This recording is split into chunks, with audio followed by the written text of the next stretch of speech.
1. Everybody doesn't deserve access to your inner battles.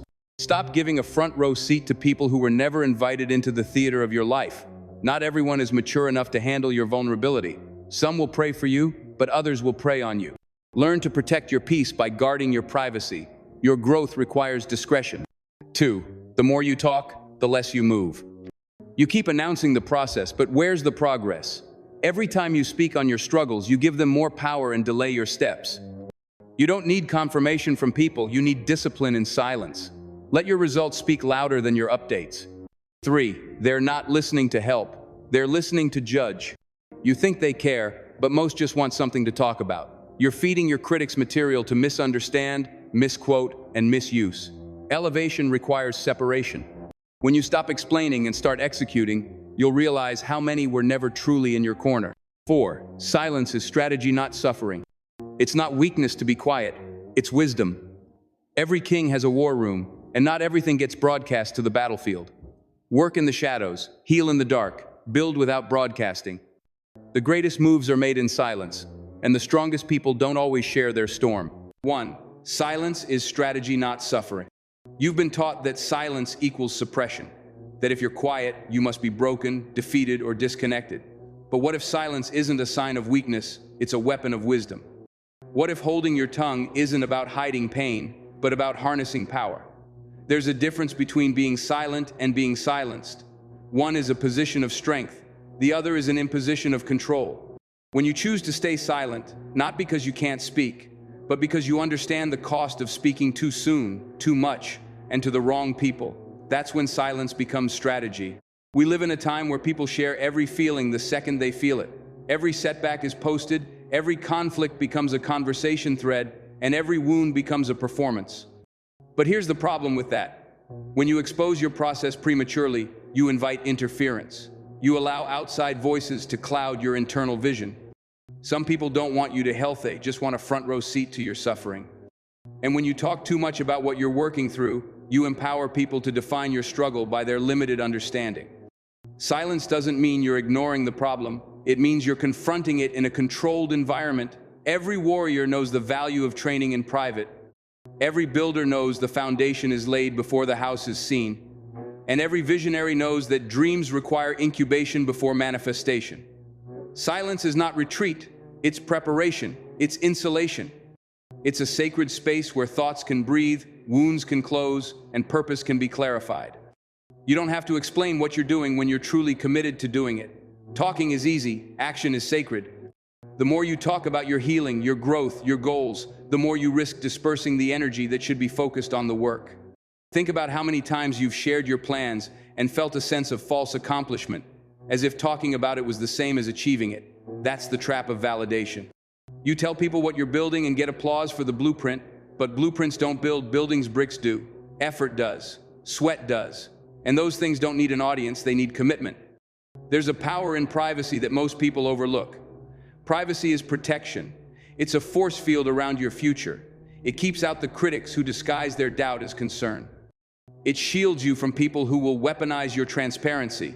There's a difference between being honest and being exposed. Some of the most dangerous wounds come from people you trusted with the wrong information at the wrong time. Not because you were wrong for feeling it, but because they weren't right to receive it. Everyone doesn't deserve access to your battles. Some people can't handle your process because they've never respected their own. There's a level of maturity that teaches you to hold your peace, not just for your sake, but for the sake of what you're building.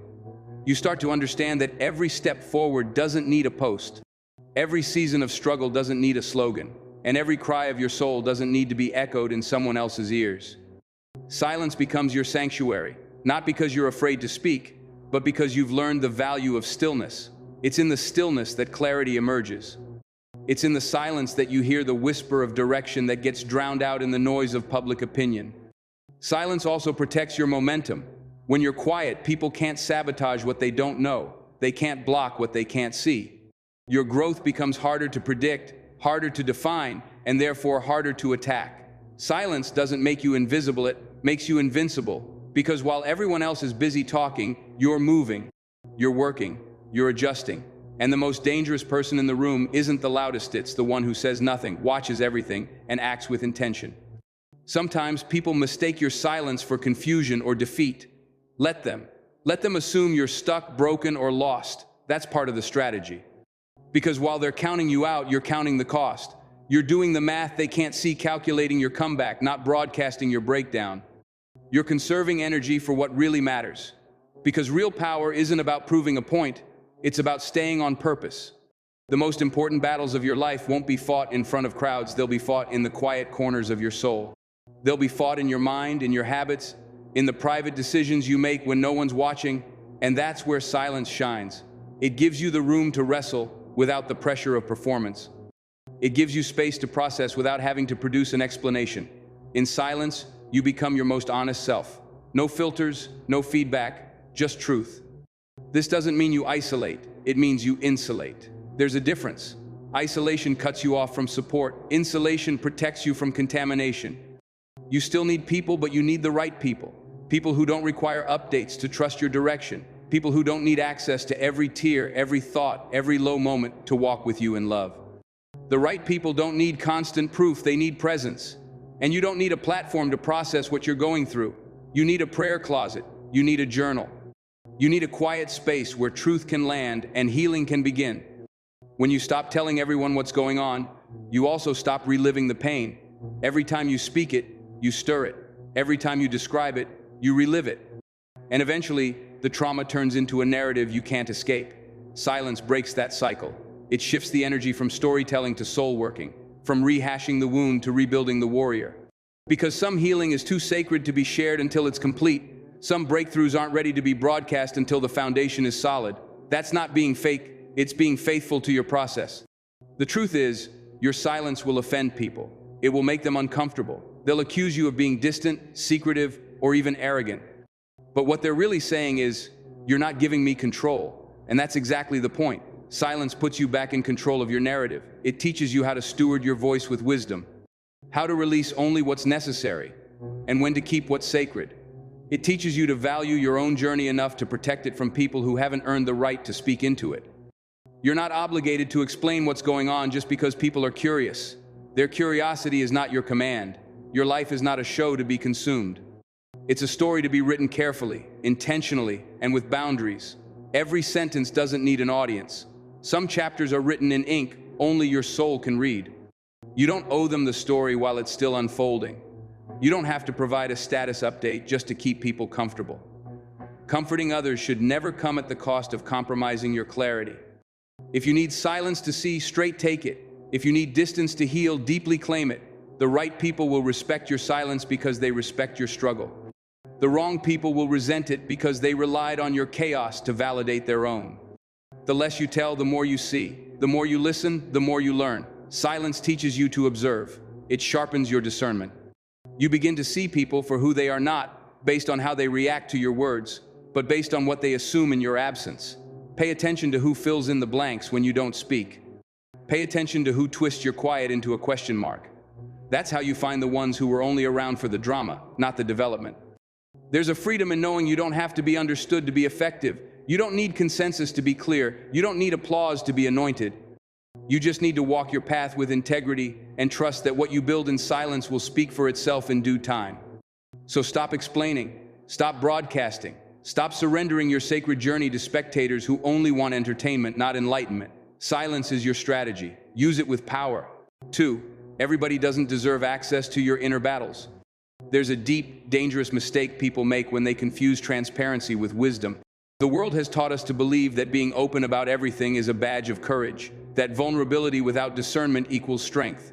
But let's be clear, not everyone deserves access to your inner battles. Not every friend is loyal, not every ear is safe, and not every listener has your best interest in mind. What you choose to share and who you choose to share it with can either accelerate your healing or assassinate your hope. The problem is that we often share from a place of desperation, not discernment. We want to be understood, so we overexpose ourselves. We want someone to help carry the weight, so we hand it off to people who don't have the strength or the sincerity to hold it. And when they drop it, when they mock it, when they manipulate it, we're left broken again, not just from the original battle, but from the betrayal that came afterward. That's why the first level of maturity is not learning how to speak, it's learning when not to. The moment you begin to realize that some battles are sacred, some wounds are too fresh, and some thoughts are not yet ready for outside interpretation, you start moving differently. Your inner battles are sacred ground. They are the place where your character is formed, your resilience is tested, and your future is forged. That place is not for public consumption. It's not for people who treat your struggle like a story to pass around. It's not for those who listen to react, not to relate. You must be a good steward of your own soul, and part of that stewardship means protecting your internal process from external pollution. When you're in a fight for your mind, for your peace, for your progress, you can't afford to give energy to explaining it to people who don't care. Some folks only show up to your pain like tourists. They visit, take pictures, post about it, and leave. They don't stay, they don't support, they don't sacrifice. And yet, we still find ourselves opening up to them out of habit or hope. But that has to stop. Hope is powerful, but it must be anchored in wisdom. Otherwise, you're setting yourself up for more hurt than healing. Discernment is knowing who has earned the right to hear your truth. Just because someone is present doesn't mean they're trustworthy. Just because they ask doesn't mean you owe them an answer. You have to start guarding your spirit like a fortress, not a revolving door. That doesn't mean you isolate. It means you elevate your standards. You create criteria for who gets to sit at your table, who gets to walk into your inner court, who gets to hear the prayers you haven't even spoken aloud yet. And if someone hasn't proven that they can protect your peace, they have no business being in the room where you fight for it. Your vulnerability is valuable. It's not something to be tossed around like loose change. It's a precious offering. And if the person you're offering it to doesn't know how to handle it with care, you've just handed a sword to someone who might stab you with it later. That's why some of the worst wounds don't come from enemies. They come from premature transparency with the wrong people. You thought they were safe, but they were spectators. You thought they were supporters, but they were spies. You shared your burden, hoping for empathy, and they gave you envy instead. There's a quiet strength in keeping your battles private. It's not about hiding, it's about healing. It's about fighting from a focused place, not a fragmented one. When you constantly explain your pain, you dilute your progress. You start to live in a cycle of explaining rather than evolving. Some things aren't meant to be understood by others. They're meant to be conquered within. You have to learn how to wrestle in private so you can walk in power in public. Think about how many times you've told someone what you were going through, hoping for support, and instead received confusion, criticism, or coldness.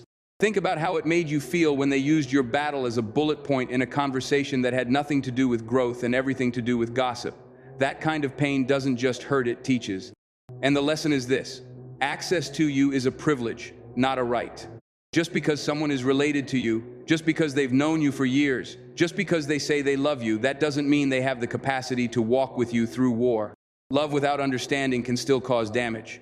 Familiarity without maturity can still become a liability. And loyalty without discernment can still be dangerous. You've got to look beyond the words and into the actions. Who's consistent? Who's quiet when it matters? Who listens without leaking? Who asks how you're doing, even when they don't need anything from you? Those are the ones who might deserve access. But even then, access doesn't mean full disclosure. There are levels to this. There are layers to you, and every layer doesn't get revealed just because someone is curious. Your inner battles are your training ground. They are the secret places where you wrestle with fear, face down doubt, and rise again with new determination. That's not something to hand over lightly. That's not something to broadcast to people who don't even know how to handle their own emotions. And most importantly, that's not something to document for applause. You're not fighting to entertain, you're fighting to evolve. And real evolution doesn't always come with explanation. Sometimes the best thing you can do for your mental and emotional health is get quiet, pull back. Shut the door, sit with yourself, work it out with God, work it out in therapy.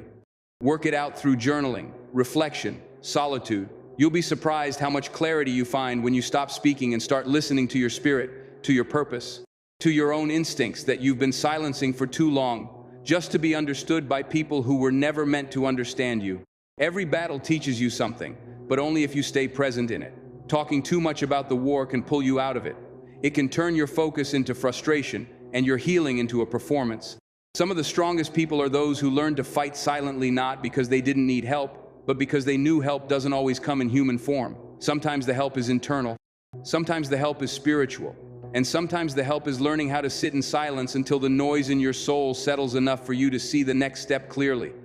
There is a difference between being supported and being exposed.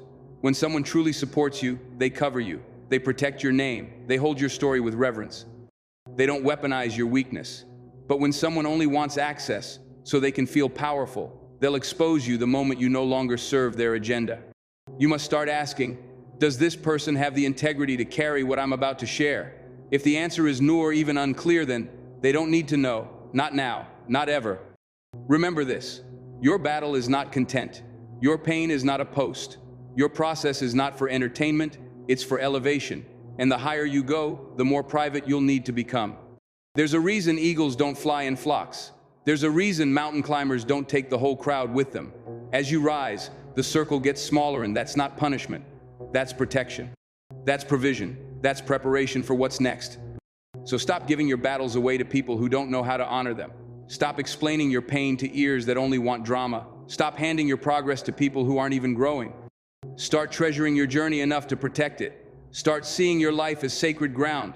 Because when you do, you'll stop living for validation and start walking in vision. And vision requires privacy. It requires focus. It requires strength that's not always seen, but always felt. You're not cold for keeping things to yourself. You're not arrogant for being selective with your story. You're not selfish for choosing peace over performance. You're wise. You're strategic. You're powerful in a way that no one sees, but soon they will. Because what you conquer in private becomes the foundation for what you lead in public. What you overcome in silence becomes the reason you stand with strength later. And when that moment comes, when the battle is behind you and the victory is visible, you won't have to say a word, your life will speak loud enough. 3. You don't owe everybody an explanation. Some people just want access, not answers. There's a weight that comes from trying to explain yourself to people who have already made up their minds. You spend time, energy, and emotional bandwidth trying to get them to understand your motives, your growth, your silence, your shift, and all the while, they're not really listening. They're not interested in the truth. They're interested in control. They want access to your emotions, not because they care, but because they crave power. And the moment you stop explaining and start evolving, they feel threatened. You have to learn that not everyone deserves a seat at the table of your decisions. Some people were only meant to be in your life for a season, not a summit. But we get caught up in guilt, feeling like we owe people a breakdown of every boundary we set, every dream we chase, every change we make. But you don't owe them anything but your peace. Your growth doesn't require their agreement. Your journey doesn't need their permission slip. We live in a culture that glorifies overexposure. Share your moves, post your thoughts, broadcast your pain. But that's not wisdom, that's performance. That's inviting spectators into sacred space. You have to understand the difference between accountability and access. Accountability is something you invite from trusted voices. Access is something people assume they deserve. And when someone demands an explanation for your growth, for your peace, for your distance, ask yourself, do they want understanding or control? Some people aren't upset because you changed, they're upset because your change challenged their comfort. They liked you broken, they liked you unsure, they liked you needing validation. Because when you were in that space, they could predict you, control you, keep you in their box. But the moment you began to think for yourself, to set boundaries, to seek wholeness, to walk in silence and strength, they felt the shift. And now, they're uncomfortable. That's when the questions come. Why don't you talk like you used to? Why are you acting brand new? Why did you pull away? Notice how none of those questions are about you. They're about them. Their access, their comfort, their control. But growth doesn't accommodate comfort.